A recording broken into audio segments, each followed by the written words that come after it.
A ballerina's perspective, from performing with New York City Ballet and Alvin Ailey American Dance Theater to publishing poetry books and mentoring kids and teens. Join us in a weekly discussion with experts to gain mental health clarity and achieve growth and moral consciousness. Give our show a 5 stars, comment, share, and come along for the ride. Welcome back to another episode of the Growth, Grace, and Gratitude podcast. Today I'm so excited to sit down and chat with Carolyn, Haelor, who is founder and CEO of Mightylicious Gluten-Free. After her own journey with celiac disease and a leap from JP Morgan, Caroline embraced her mission to make gluten-free food actually delicious.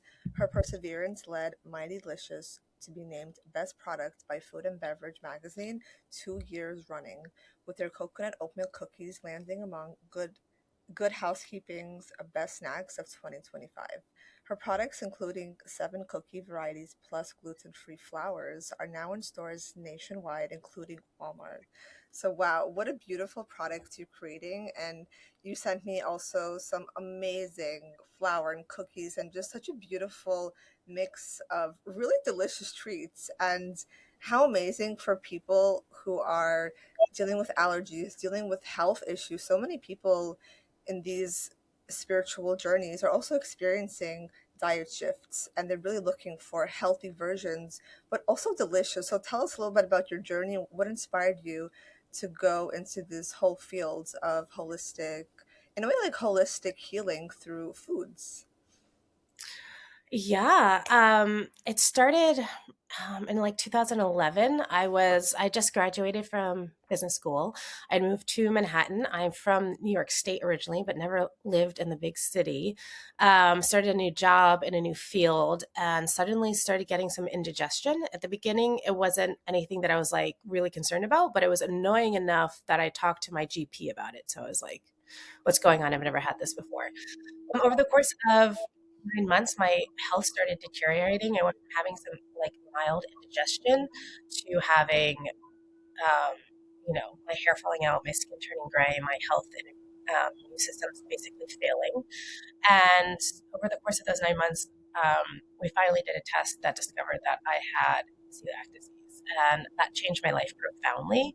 Um, the doctor sort of handed me a piece of paper. It's like, congratulations, you have celiac disease. You don't eat gluten. And I was like, okay, thinking that's bread and pasta and cake and things like that. And it is all those things. But gluten's in everything. It's a preservative, it's a color, and it's a filler. So it's in Pepsi and Coca-Cola. It's in oftentimes in ginger ale. It can be in apple cider vinegar. It's in soy sauce. It can be in spices like cinnamon and cumin and paprika as a filler. It's in imitation crab as a filler. It can be in cold cuts like turkey and ham as a preservative. So it's not as simple as, oh, I just will be in a carb-free diet for the rest of my life. It's a almost everything that's manufactured diet for the rest of your life. And the impact of that is significant in that a lot of those foods are very satiating and necessary. Um, they're also important to your psychological health. Food is very much a part of our culture. It's a part of how we not only nourish our body. Of course, I had to relearn how to nourish my body in a safe way, but I also had to relearn how to, how celebrations. And a celebration isn't just birthday cake. Of course, that's something that I care a lot about now these days because after 10 years of not being able to like go to a party and have a piece of cake, and it's especially hard when it's like my daughter and I can't participate in her birthday cake, so I'm like, okay, I'm going to make the gluten-free cake. It's going to be amazing. But it's also little things like most people have like a 3 p.m. like coffee break every day, at least where I've worked, and I used to have a 3 p.m. Diet Coke break, and I could no longer have that, and that it was a really important ceremony as a part of my day just to get through the day. Going out to drinks in the evening to blow off some steam and grabbing a cold beer, or on a summer day like vacation, are the types of things I miss. I don't miss the cake and the pasta as much as I miss those little celebrations that sort of punctuate your life and your memories. And so I started to really feel that impact on me psychologically. One day I was having a really bad day. I didn't like my job. It was cold. I've been shopping all day. I was tired. I was just having a bad week. And I saw a package. I was waiting in line to purchase some Christmas gifts. And I hadn't eaten, so I saw some gluten-free cookies in front of me on the checkout. Oh, they're right there in your face. So I grabbed it back. I was like, thank God. And I took a bite, and it was so unsatiating. that I like didn't even swallow it. And I was like, everyone deserves a cookie. Like, there's no purpose for a cookie other than to make you smile.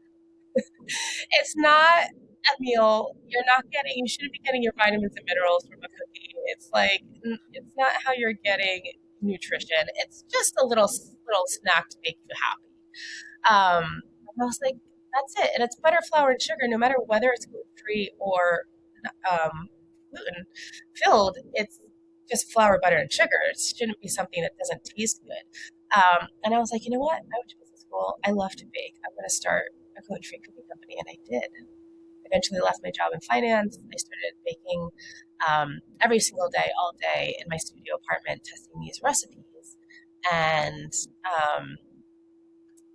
finally came up with something that I was really proud of. I walked into the Whole Foods. I lived in Manhattan on the Upper East Side. I walked into the Whole Foods on 86th Street, and I was like, looking for feedback. That's what they teach you in business school. Create a prototype, get feedback, refine the prototype, feedback, things like that. I was like, okay, I'm doing the process. I have this great prototype. I'm really proud of it. I'm going to go get feedback. There was a man named Chris standing behind the cakes, and he was like, sure, Carolyn. And he came over and was super friendly, and he tasted it. He goes, that's the best gluten-free cookie I've ever tasted. Because I'm the team leader here in the bakery section. I want you to go down to Brooklyn and Union Square. Ask for the team leaders there. And if we all email the regional team at the same time, they might onboard you. We have these different programs for local suppliers. This is before Amazon, by the way. The wild west of retail is CPG. And I was like, great, okay. And I went and did that. This is on a Thursday, and they were onboarding me to their local forager program by Monday. And so that was my go-to-market strategy, which was I was completely unprepared. I was I lived in a studio apartment. My baking sheets were the size of a toaster oven, I was making 6 cookies at a time. I didn't have any insurance. I didn't have any licenses. You need food. There's all sorts of licenses you have to have in order to sell food to the general public. You have to take exams. You have to study. You have to have insurance. You have to have an FDA certified SQF facility that is regulated by the FDA and make sure that they're compliant with all the food handling requirements. So I had to find that. Fortunately, it takes it took me about 6 months to fully onboard to Whole Foods. By that time, I had all the things. I had my licenses. I had my SQF facility. And yeah, that's how I launched. I launched at 3 Whole Foods in January of 2018 in New York, and then grew to 10 Whole Foods, and then to an entire region, and then 2 regions, and now we're all over the U.S. and most states. Wow. This is so inspiring. I love the story. It's so creatively driven and also passionately driven by your personal journey. What a beautiful way to kind of build wellness through food and incorporating the idea that people have limitations, and through that to create something abundant. That's so amazing. And yes, it's so true how you mentioned the celebratory part and not wanting to feel left out. It's so many kids these days who grow up with allergies, with different food sensitivities, and it's hard for them. They also want to participate, have a piece of cake, have a cupcake, have a cookie, and obviously they do feel left out, even if they try to kind of keep them included. What a great thing that you're creating. Which is your favorite cookie? Which is your daughter's favorite cookie, if she has one? I feel like kids have their own favorite, as they're growing up. They cling on to something. Yeah, so that's an interesting question. So 100%, I actually want to talk a little bit about my branding and packaging. A lot of the gluten-free products out there have lasted a long time and they've been around for a long time, like Char and Glutino. And they're from I think a lot of them are older than I am. So they're from the 70s or 80s. And at this point, not to put them down, but I was like, the packaging isn't as much fun as it could be. The packaging trends have changed, and now I know it's very hard to change your packaging. You change your packaging and your logo, then you have to change your SKU, and if you change your SKU, you have to re-win all the business. So there's a very reasonable reason why the packaging hasn't changed dramatically over the last decades. Once you pick a packaging, you're sort of stuck with it. But I was like, I want fun packaging. Food should be fun, especially cookies. The only purpose for a cookie is to make you smile. I want my packaging to be fun, to be colorful. I really wanted it to appeal to kids, because that's when I eat a really unsatisfying gluten-free treat, my heart doesn't break for me because I've eaten everything. I know what things should taste like. I've had the opportunity to live abroad. I've eaten all the pastries and had all the beer and had all the pancakes and all the pasta and all the things that make life enjoyable. And I know what food should taste like in a very very grateful for all of those experiences. But like I think about the kids who get diagnosed when they're very young and they don't know what a brownie should taste like. They've never had like a warm chocolate chip cookie. Um, and I wanted my product to appeal to adults. So some of the flavors and the profiles of my products are a little more sophisticated. Still cookies, so it's not like anything. There's no like anything crazy in my cookies or chocolate chip, but they're a little more sophisticated. There's like brown butter chocolate chip. We have a really dark double Dutch chocolate, things like that. But we have a logo. Their name is Charlie, and Charlie is a gender neutral unicorn. Unicorns trend in every decade. Charlie's neither masculine nor feminine. He's neither young nor old. Very inclusive and really appealing, I think, to a younger audience to have not only a product and a name that's fun like Mightylicious. Like I didn't want it to be Carolyn's gluten-free because we have enough of those. I wanted it to be fun, something you wanted to say, and that like when you say it, it makes you smile. I wanted the colors to be bright and happy, and I wanted to have a really approachable and inclusive logo and mascot like cereal, like his cereal has. So all of that process went into it because, my heart breaks for kids. And I was recently reading a article about a study where they said that most of kids' lives, the things that you remember from your childhood, and I think this is true, is going to resonate with most adults, are not like the day-to-day things, but the things you remember are like your birthday parties, your vacations with your family, which is why I say even as an adult, those are the memories that really matter and really impact you psychologically. It's not necessarily like not having pasta every Friday for dinner. It's having that cold beer on a hot summer day with your family and that whole visceral experience with the heat and then the bubbles. And those are the things that you remember and have the psychological impact. And so it's not just children, it's adults that weighs on. And I do think that children, even though they might have like, oh, everyone else is having this big, beautiful birthday cake, but the gluten-free kid is having like some cupcake their mom brought that's grainy and meat. It's not the same. It's not the same experience. And every single time that happens, that little kid is being told you're different, being told that they're excluded. And I never had to deal with that as a kid. I'm very grateful, but I do deal with that even as an adult. And I'm like, this is no fun. I show up to Thanksgiving and I can only eat turkey and green beans. And I'm like, but this is not, this is not fun for me.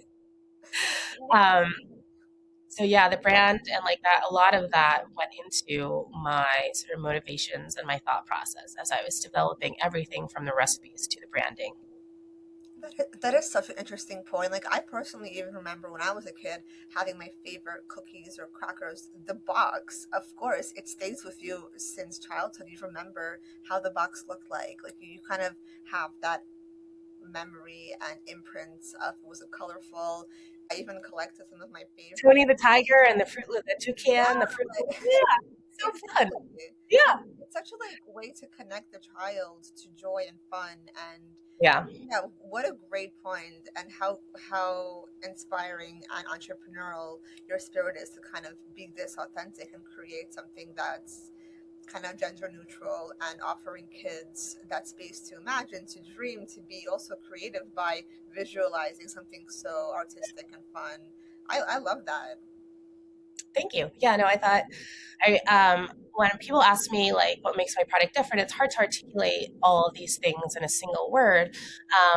But I say that like a lot of the brands out there, there's a lot of wonderful gluten-free brands and there's always new things on the market. And I love that because I'm gluten-free. So please keep creating these great brands.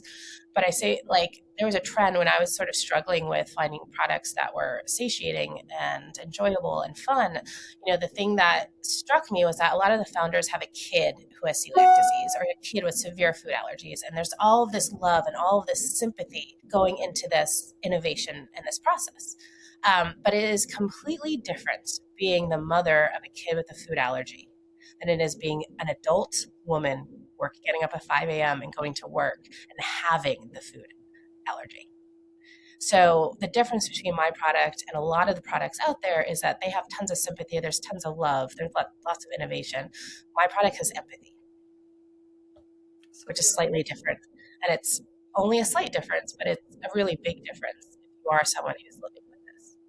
I have to like as an adult, so it's one thing to be a little kid and not being able to go to the birthday party or not having cake, and all of that matters and it's very impactful. It's quite another thing. Like I can't travel anymore. When I travel, I can't stay at a hotel. There's not going to be any food at that hotel that I can eat, which means I have to find a hotel close to a place where I know that I can get food, and or I always, because when I travel, I'm going to food shows and getting up early, and I don't have like access to breakfast. So I always stay at an Airbnb so that I can control the food that I'm consuming. Because if I react to gluten, trace amounts of gluten.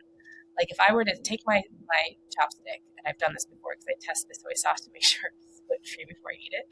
I always ask for gluten free soy sauce, but obviously it's easy. Like it's a red cap versus a green cap. It's very easy to give someone the wrong one, and this has happened to me. So I take my chopstick and I put it in the soy sauce, and then I touch it to my tongue, and I react to that in less than 3 minutes.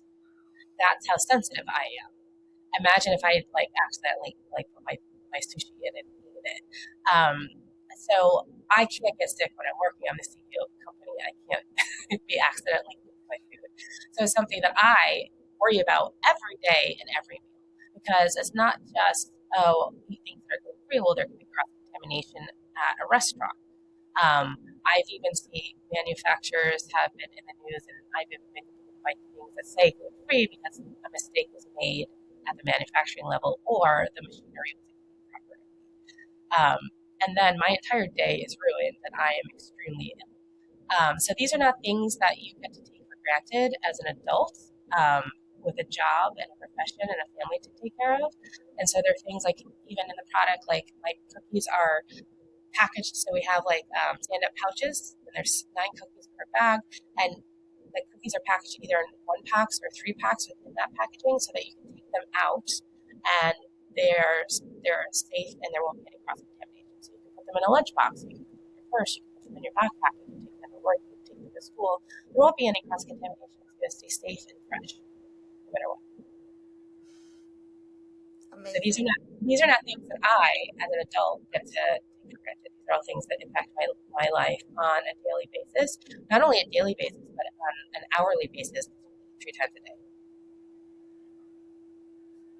Wow, yeah, there's so many things to kind of consider. And for people who want to kind of look more into this, where can they buy them? Where can they learn more about your inspiring cookies and all your delicious? Yeah, so we are sold, so it depends on where you are throughout the country. We're sold at both conventional big box stores and independent like grocery stores. So you can find us at Mother's, and we were in Sprouts for their innovation table. So if you're out west, we're in Mother's.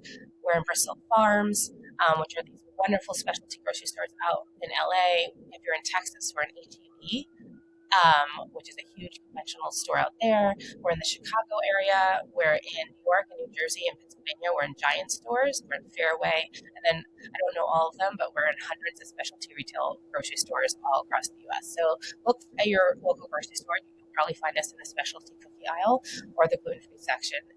If we're not, you can get us on Amazon or at Mightylicious.com. So we ship via Amazon.com, and then you can go to Mightylicious.com, and we ship to all 50 states. And we ship, like, it's unbelievable when you have a product that the people you reach, because we ship to Alaska, we ship to Hawaii, we ship to like the middle of nowhere, Arkansas, where there's like, I can't see your information, but I see where we're shipping to. And sometimes I like zoom in. How did this person find us? And I'm like, well, they're like landlocked, but like, oh, I can like zoom in and look to their town and be like, there's no grocery stores or Walmarts for like 300 miles. And so if you have a food intolerance and you are in a food desert, basically, with not a lot of options, period, and you have a specialty diet that is life-threatening for you, you're going to find people online. So we love those customers. We're so grateful that you found us. We're so glad that we can ship to you. We ship, if you buy 3 bags or more on Mightylicious.com, shipping is free. So that's the best way to get the freshest product, just so you know. Like, when I send my product to the stores, we have to guarantee them 9 months shelf life, which means that product you're buying, this is for everyone. This is like the standard in grocery stores, which is going to explain a lot about why preservatives are in products and why sometimes freshness is an issue, is that the supply chain for a nation our size is 9 months. But if you order directly from me, we bake every month, so you're getting very fresh product. So ordering direct from the company, especially in food, is going to get you the best experience you can have with a food product. So exciting, so wonderful, doing amazing work. If you're ready to shake off that daily stress, come join us for online beginner adult ballet and yoga classes each week to connect with the flow of movement and the art of ballet into perfect synergy. Come as you are and learn to love your body a little bit more and gain strength and flexibility with each class. All are welcome. Sign up at balletartsmovement@gmail.com. First class free. Podpitch is the first and only software that finds, writes, and sends pitches to podcast hosts from your actual email address. Podpitch will make sure you get podcast bookings guaranteed. Link in the description of the podcast. ClickFunnels easily build any type of online business and sales funnel in record time, no matter what your product, service, or niche, without any tech design or experience whatsoever. Try the ClickFunnels 14-day free trial. Link in the description of the podcast.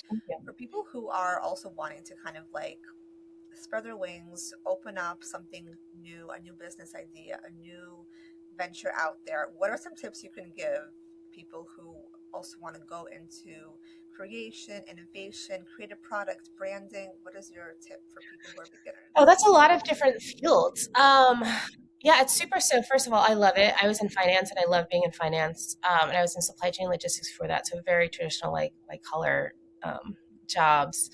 And it's the most fun I've ever had. It's such a rewarding, there's so much like direct feedback, and there's, this direct sort of catharsis loop of like creating something and selling it and someone enjoying it. And then like, it's wonderful. Whereas I feel like a lot of jobs these days it's a lot of PowerPoint and it's a very virtual experience. So manufacturing is way more fun than I ever thought it would be. I absolutely love it. I love the branding and the marketing and all of those things. So it is incredibly rewarding if you have that person. It's also very hard. Running your own business is like, I tell people, I love it and I gush about it, but it's also like getting kicked in the face, in the teeth every single day, like every day. Something like explodes and my name's on the product and I have to fix it. And it's, outside, a lot of times it's outside of my control, but it's, another company we're working with, because distribution is hard. It's the hardest part. And, that is exhausting. You have to be someone who can tolerate a lot of crisis and have a smile on your face and enjoy and get up every day and be like, okay, there's going to be another, I wonder what the crisis will be today. But I would say that like the advice that I heard, which at the time I was like, that's not advice, it's just do it.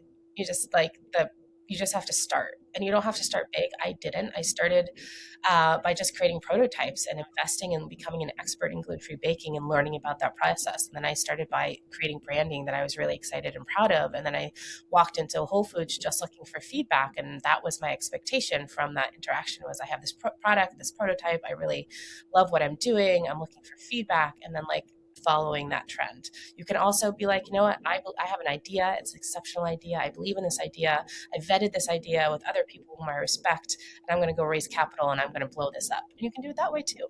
But whatever you do, just start doing it. You don't have to you don't have to take off huge bites to begin with if you don't want to.